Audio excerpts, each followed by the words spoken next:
Okay, so today I want to share with you guys what stream bugs can tell us about water quality. So this is definitely low tech. All right, so you need to form yourselves in groups of about 4 people, and I'm going to hand out your assignment.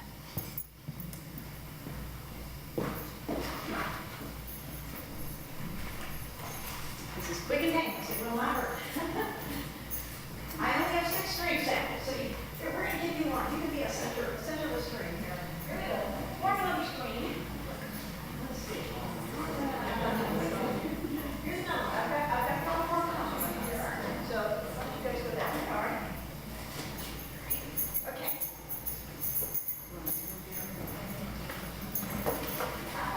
I don't sit down well. Okay, which one are you going to want? Okay.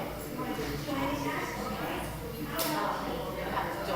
Who else needs a team? Who else needs a team? Why don't y'all divide into 2? Okay. We got enough for 2. Okay. All right. So assume, we're already opening it up. Look. All right. So assume you're teaching a class in general ecology, and you're supposed to go sample at a stream, but that particular day it's snowing, or it's sleeting, or it's raining really hard. And your students are very disappointed because they can't go out because it's too cold. So I have created, and I'm sharing with you a smaller version of a lab class that I've created for just that environment. So what you want to do is you want to open up your sample. I would have brought a net, but your sample is in your plastic bag. All right? And then your stream, you can take your paper out, and when we go out in the field, we have metal trays. You know, these work in set. And so this is your stream sample. So pour your stream sample out into your tray. All right? Very good. And then we want to figure out who you've got. All right? So you want to see if you can match your organisms. And I did include the names of the organisms because I realized we have a lot of time, matching pictures and names. I made our students identify the names of the organisms, but if you guys want to sort them, so figure out who all you've got, match them up into groups, all right? And then you want to score them once you've got them separated into matched groups. So do you have any that are alike?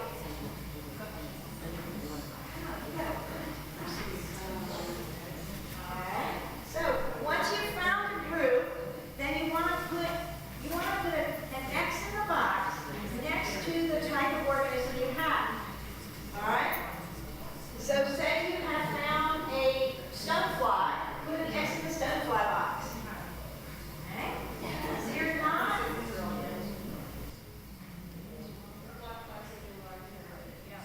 Yeah, these are all larvae. Yes, so put an X. Three of those in an X. Right. Okay? All right. So you're putting an X in the box and the numbers on the blank.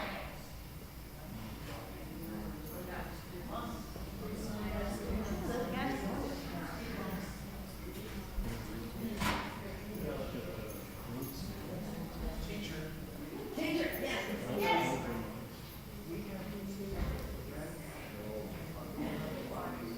Yeah, those are the larvae. These are all larvae. Almost all of these guys are insect larvae that you're looking at. Yeah. Almost all of these guys. These are benthic macroinvertebrates. Most of them are arthropod insect larvae.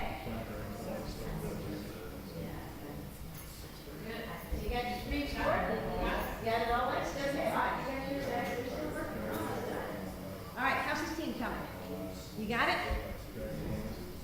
Almost there. Almost there. Okay. Kicking off all your boxes. Good. Very good. All right. You got it over here. I got 2 biologists. All right. All right. You got it. Okay. All right. So.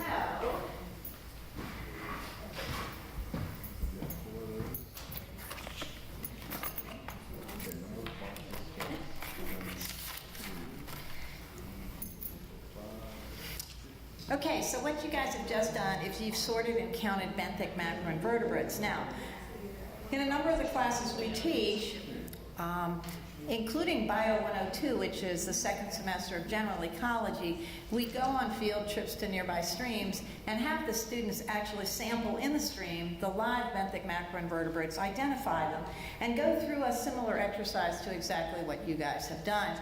And now you have filled in your check marks. So let's count your score. Who has stream A? A couple of you have stream A's.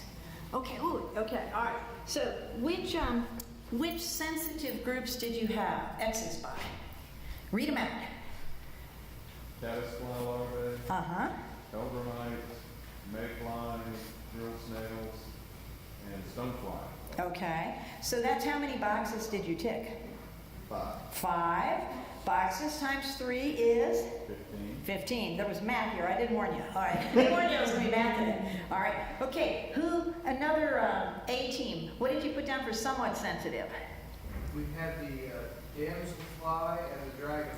All right. So that's 2 boxes times 2 equals? 4. 4. Okay. And the last A team, what did you have for tolerant? And midge, okay, so that's 2 boxes times 1 is 2. Okay, now it gets really advanced. We have to add up 15 plus 4 plus 2 comes to 21. All right, so 21 is your total index value, so how's your water quality? It's good. It's good, all right. Okay, B team folks, all right. Did you find any sensitive creatures in your stream, B teams? No. How about somewhat sensitives? Crayfish. Okay, so that's 1 box times 2 for an index value of 2. What did you find under tolerant? Long snails. Okay, so that's 3 times 1 is 3. So your total index value is only 5. So that water quality is not good, not good. Okay, so... That's what I was going to say. So what do you think might have affected that population there? All right, so one thing I wanted to point out is how many organisms did you have in your sample A team, folks? How many organisms did you have? Did you count up all your organisms? A teamers? Total organisms, not kinds, total organisms. You had like 18 organisms if you count each individual organism on your papers. Oh, and so did the B team. All right. So abundance of species is not so much what matters here; it's which kinds of species are present. So it's the diversity, which kinds of species are present. It's not how many species; it's which species. All right. So, what do you think might be impacting the biodiversity in these 2 streams? Any ideas what might impact the presence of benthic macroinvertebrates? How do these guys breed? pH? A little bit, not so much. These are all from the same watershed, so pH is not the factor. Well, who guessed? Dissolved oxygen. Why would we care about that, sir? They have to breathe. They have to breathe. And how do they breathe, these little guys? Gills. Well, some have gills, and so the ones with the gills, that the dissolved oxygen amount is going to be affected by what? What affects how much? The temperature, right. So if one of the streams was more shady and cool, the other was like we cut all the trees off and it was out in the open, that could be an effect. So cooler water's going to hold more oxygen. What else could affect these little guys here in their gills? Flow rate. Chlorine, yeah. No, flow. Flow rate. Flow rate. So Flow rate, yes. But I try to compare streams with similar flow rate. We cancel that one out. It's not experimental design here. Sediment. All right, sediment is another big thing. So erosion, if you've got that delicate little gill for gas exchange and particles are clogging that up, it's really hard to take in enough oxygen. So certain organisms, like the ones you found in the poor water quality, are better adapted to living in an environment that has more sediments and lower oxygen levels. The other guys, these tolerant organisms will also live in the nice streams, but there are species on that sensitive list that are not going to make it in that B stream. Let's just put it that way. All right, so that's a little bit of an introduction of the types of activities that I include in courses for integrated environmental studies. This is a specialization under the Associate of Science degree. To me, it's really important that we allow for our students to have an opportunity to explore the macroscopic guys and their ecosystems and how how the environment regulates these factors. What impacts do we humans have on these systems, and how do we sustainably manage them? I love the microscopic side. I mean, it was really hard to pick what to major in, you know, because it's all biology is so fascinating to me. But I think it's real important to have that opportunity to look at the other scale of organisms out there. And don't get me wrong, the bacteria factors into this totally. So we teach 3 unique required courses in IES. And the goal with those courses is to provide an introduction to some key content for environmental studies. One is about policy and regulations. What impacts, what can happen to streams in the process of development? If a wetland has to be cleared for a highway to be built, what has to happen? Dr. Gillette teaches a course introducing environmental toxicology. Certainly impactful on organisms existing in the environment. And then the capstone course for the program is environmental sustainability. And this year my students are designing a state-of-the-art sustainable visitor center. And each person on there, we have 4 teams, and each person on the team is going to be an expert in one particular field. So one person is going to design permeable pavers to decrease runoff. Another one wants to figure out how to build a building in a floodplain that becomes part of the floodplain without being harmed by that. That's the way out farthest, hardest one so far. But it'll be interesting to see what they come up with. Every year I'm amazed what sort of interesting ideas they come up with. The stream sampling I include in courses like General Ecology and Introduction to Ecological Systems. I also take them out and we learn how to delineate a wetland. These are the types of things that environmental consultants, state agency employees, those are the types of skills that they need going out there, so in the employment world. So we do lots of field trips, data collection, analysis, report writing, as much as like it would be if they were working out there in the workaday world. This is a program designed for students who are transfer-oriented, and generally they go on, the students who have come through this program have gone on and completed degrees in environmental science, environmental biology, forestry, fisheries, natural resource management, a variety of fields relating to ecosystems and the environment. I would say this is a program for students who like to go outdoors and get muddy. And it's all about seeking to understand how interconnecting pieces work. But I would say that's fair to describe all of the different programs we offer in biology. I just have a dirtier, muddier, more outdoor type of way of achieving that. We have about 50 students right now that I'm advising. Most of the students do transfer to Virginia Tech. That we've had students go to Ferrum and Hollins and Roanoke College, William and Mary.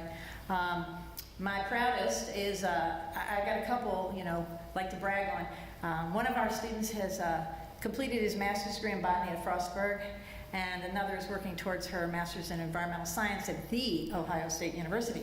Make sure we stick that D in there. So that's just a brief introduction to the sorts of things that we do in the Integrated Environmental Studies program. And do you guys have any questions? All right, if not, I think integrated sums up, it's in the name of the program for a reason. Not everybody in this room has been around here as long as a few of us, like, well, I guess Virginia and I have been here that long. Who else has been here that long? But Owen, Anna, and Owen. I mean, Chuck Miller, who retired, he was a geologist here. He and Ann Cornegay started this whole idea of an integrated environmental studies program and brought me on to be the biological side, to go with his geological side. So even from the get-go, this program was all about integrating different viewpoints and helping students figure out how to think in a broad way, and especially for an environmental sustainability course, is there a right answer and is there a wrong answer? I mean, they're very confused when I tell them there isn't a right or a wrong answer to the test questions. They're like, what? How can you grade that? I said, well, what I'm grading is not a right or a wrong answer in your more traditional viewpoint of things. If you can't justify and support and back up and explain why you believe, why you feel that is what should be done. That's what I'm looking for. It's not a regurgitation of disconnected facts. It's an integration of understanding of how ecosystems work and the role humans play. So that is the passion and the vision of the program, and I'm really glad to have been able to be part of it since I've been here at Virginia Tech. So thank you all for your time. If there's no questions, I'll let y'all.